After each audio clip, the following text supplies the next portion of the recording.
మనకి ఈ శవం వల్ల నష్టమే లేదురా, లాభమే వచ్చింది. కాకపోతే మనమే అనవసరంగా భయపడితేస్తున్నాం. చూడు పాపం ఎంత సైలెంట్ గా పడుకుందో.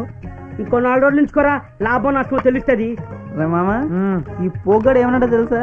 ఈ పాడిగాని చంపేసి ఉంటారు, ఇక్కడే ఉంటే మన కూడా లేపేస్తారు, పారిపోదాం అన్నాడు రా. కావాలంటే గాంధీ అడుగు. ఎరా నేను చచ్చిపోవాలని కోరుకుంటున్నావురా, నువ్వు నన్ను వదిలేసి వెళ్ళిపోతావా? ఇదేనా ఫ్రెండ్షిప్? రే వాళ్ళు తీసుకెళ్లే విధానం బట్టి ఏదో చేస్తారనుకున్నాను కానీ మావా, నేను చంపించేద్దాం అనుకుంటాను రా మావా. అసలు మనకి ఇన్ని కష్టాలు రావడానికి ఎవరు మామ కారణం? ఎవడు?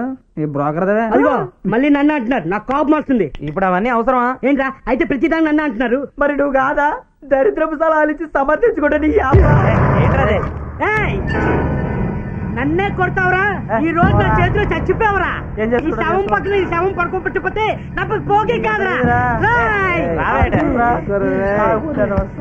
చచ్చిపోవరా ఇవాళ నా చేతిలో.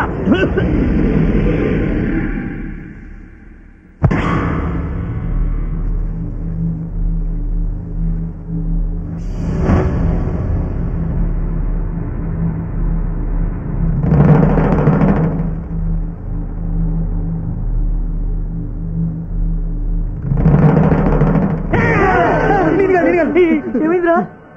కొలుస్తుందేమోరా. ఒక నిమిషం ఉండు.